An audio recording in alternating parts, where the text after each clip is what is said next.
నేనేమీ బిజీ కాదు. నేను తొందరగా వెళ్ళి నా బాబుకి పొద్దున్నే స్కూల్ ఉంది, పడుకోబెట్టాలి.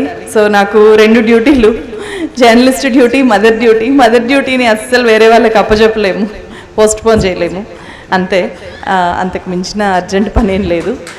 So thank you so much. ఇక్కడున్న పెద్దలందరికీ వాళ్ళతో పాటు కూర్చునే అవకాశం అదొక గౌరవంగా భావిస్తున్నాను. పెద్దలందరికీ నా ధన్యవాదాలు. అండ్ నన్ను ఆహ్వానించిన సూర్యం గారికి thank you so much. Gaddar గారితో ఒక జర్నలిస్ట్గా నాకు మర్చిపోలేని అనుబంధము, అనుభూతులు ఉన్నాయి. వాటిని షేర్ చేసుకోవడానికే నేను ఇక్కడికి వచ్చాను. వాటిని మళ్ళీ గుర్తు చేసుకోవడం నాకు చాలా చాలా ఇష్టం. నేను 2007లో అప్పుడు ఈనాడు జర్నలిజం స్కూల్లో ఉన్నాను, ట్రైనీ జర్నలిస్ట్ని. జస్ట్ 1 మంత్ అయింది జర్నలిజంలోకి వచ్చి. అప్పుడు మాకు జిల్లాలకు పంపించేవాళ్ళు. జిల్లాలకు వెళ్ళి కొత్త జిల్లా మాది కాని ఒక జిల్లాకు పంపిస్తే అప్పుడు నాది చిత్తూరు జిల్లా అయితే నన్ను ఆదిలాబాద్ జిల్లాకు పంపించారు. ఆదిలాబాద్ జిల్లాకి అసలు నేను అప్పటికి నాకు తెలంగాణలో ఉండే అన్ని జిల్లాల గురించి పెద్దగా తెలీదు. 19 ఇయర్స్ అప్పుడు నాకు ఏమీ తెలీదు. సమాజాన్ని అప్పుడే చూడడం, చదవడం మొదలుపెట్టాను. వాళ్ళు నేర్చుకుంటున్నాను జర్నలిజంలో. ఆ టైంలో నేను ఆదిలాబాద్కి వెళ్ళినప్పుడు అక్కడుండే మణికేశ్వర్ అనే ఒక రిపోర్టరు నన్ను ఫీల్డ్కి తీసుకెళ్ళినప్పుడు ఒక కలెక్టరేట్ దగ్గర ఒక ఆందోళన కార్యక్రమం జరుగుతోంది. ఒక ఆయన వస్తున్నారు. ఆయన పేరు నేను అప్పటిదాకా టీవీలో బాగా విన్నాను, కానీ నేరుగా చూడలేదు. మొత్తం జనమంతా అంటే ఎవరో మనుషుల్ని పెట్టి తీసుకొని వచ్చిన జనం కాదు, రాజకీయ సభకి వెహికల్స్లో తోలుకొని వచ్చిన జనం కాదు. వాళ్ళు అక్కడ బస్టాండ్లో, రోడ్ల మీద ఉండే సామాన్యులు, పనిచేసుకునే వాళ్ళు, రెక్కాడితే కానీ డొక్కాడిని జనమంతా కూడా ఉరుకులు పరుగులు పెట్టి అక్కడికి వచ్చి ఆ మనిషిని చుట్టుముట్టేయడాన్ని చూశాను నేను. చాలా అంటే ఆ మనిషిని నేను చూడకముందే అక్కడ ఉన్న ఈ అలజడి, అందరిలో ఆయన్ని చూడాలి అని చెప్పి ఆరాటపడుతూ అక్కడికి వెళ్ళడము, ఇదంతా కూడా ఒక రకంగా ఆసక్తిని, ఒక ఉద్వేగాన్ని నాలో కలిగిస్తూ ఉన్న సందర్భం. సో అక్కడికి వెళ్తే ఆయన గజ్జలు కట్టుకొని అందరికంటే భిన్నంగా ఇప్పుడు మనం ఇక్కడ చూస్తున్న విధంగానే ఒక నల్లటి గొంగలి వేసుకొని కాళ్ళకి గజ్జలు కట్టుకొని వెళ్తూ ఉంటే ఎందుకో తెలీదు, నేను మామూలుగానే చాలా ఎమోషనల్ పర్సన్ని. నా ముందు నా శత్రువు వచ్చి ఏడ్చినా ఆయనకంటే ఎక్కువ నేను ఏడ్చేస్తా, అంత ఎమోషనల్ పర్సన్ని నేను. సో విపరీతమైన ఏడుపు వచ్చేస్తుంది. ఆయన పాడుతుంటే, ఆడుతుంటే కళ్ళల్లో ఒక రకమైన ఎమోషన్.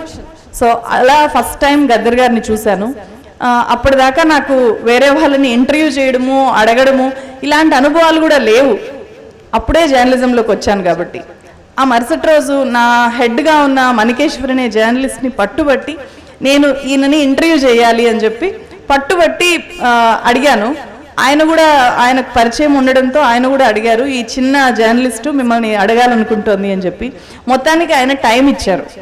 టైం ఇవ్వడమే కాదు, అంటే ఇప్పుడు ఎవరైనా కొంచెం ఒక స్థాయిలోకి వచ్చిన వ్యక్తితో ఎవరికైనా ఇంటర్వ్యూ ఇవ్వాలి అంటే చాలా ఆలోచిస్తారు. కానీ గద్దర్ గారు అట్లా అసలు చూడలేదు.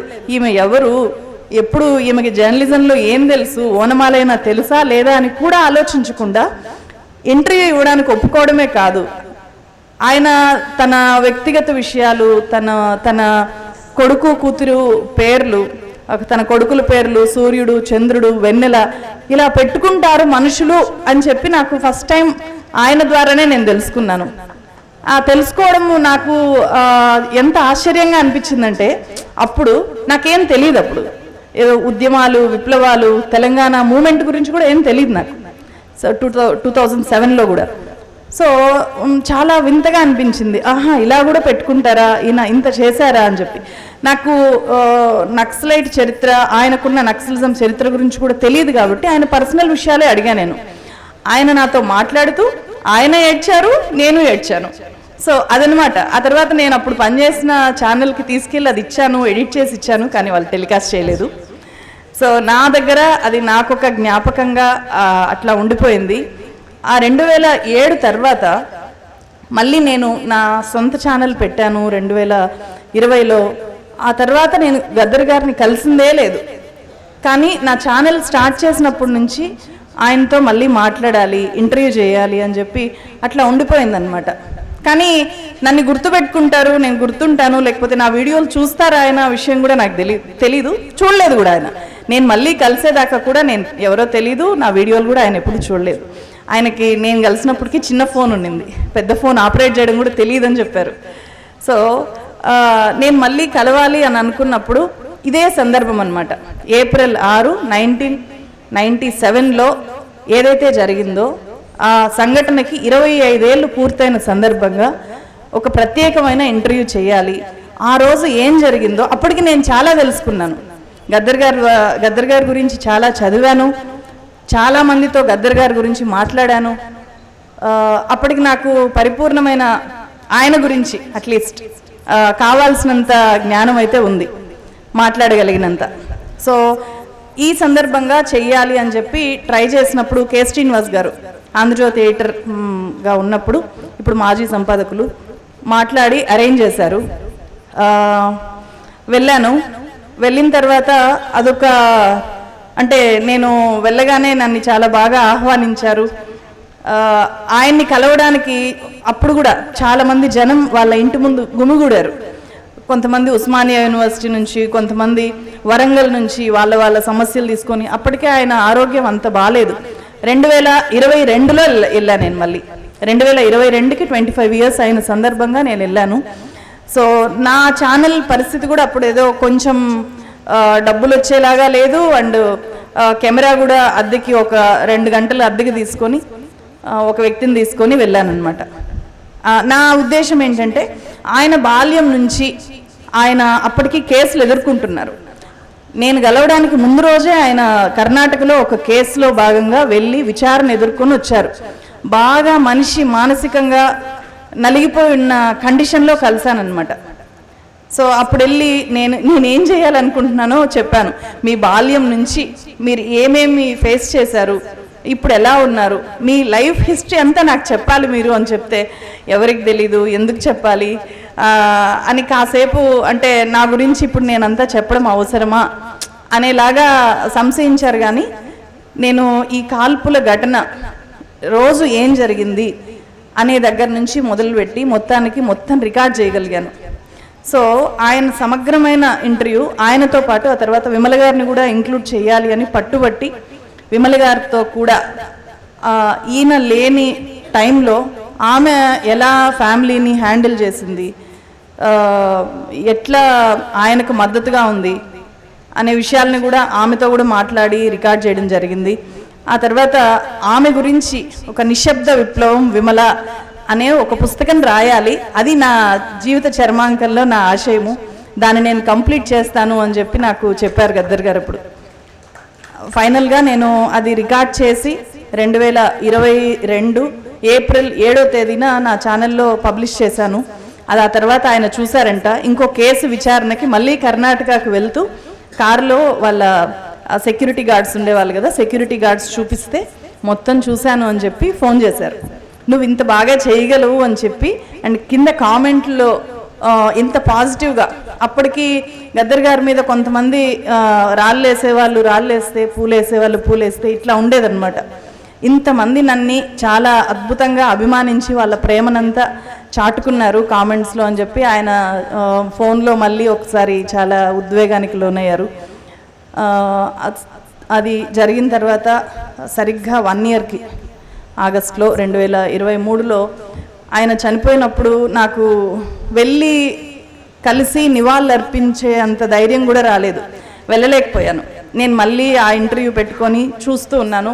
అప్పుడు నేను చేసిన పని ఒకటి, గద్దర్ గారు చనిపోయిన తర్వాత ఆయన్ని ఎంతమంది వెళ్ళి ఆయన్ని చూడడము, అక్కడ కళాకారులందరూ వాళ్ళ ఆవేదనతో పాటలు పాడడము, ఇదంతా ఎలా జరిగిందో బయట సోషల్ మీడియాలో ఆయన మీద ఆయన ఒక దుర్మార్గుడు అనేలాగా, ఆయన పిల్లల్ని అమెరికాలో చదివిస్తూ మంది పిల్లల్ని అందరినీ అడవుల పాలు చేశాడు, ఇలాంటి వాడు, ఒక ఇట్లాంటి ఒక కరడుగట్టిన తీవ్రవాది లాంటి వాడు అని చెప్పి, లేకపోతే మొత్తం ఒక దేశాన్ని దోపిడీ చేసిన వ్యక్తుల్ని కూడా తిట్టనంత దారుణంగా చిత్రీకరిస్తూ దుష్ప్రచారం చేస్తుంటే దాన్ని బ్రేక్ చేయడానికి ఒక షార్ట్ వీడియో చేశాను.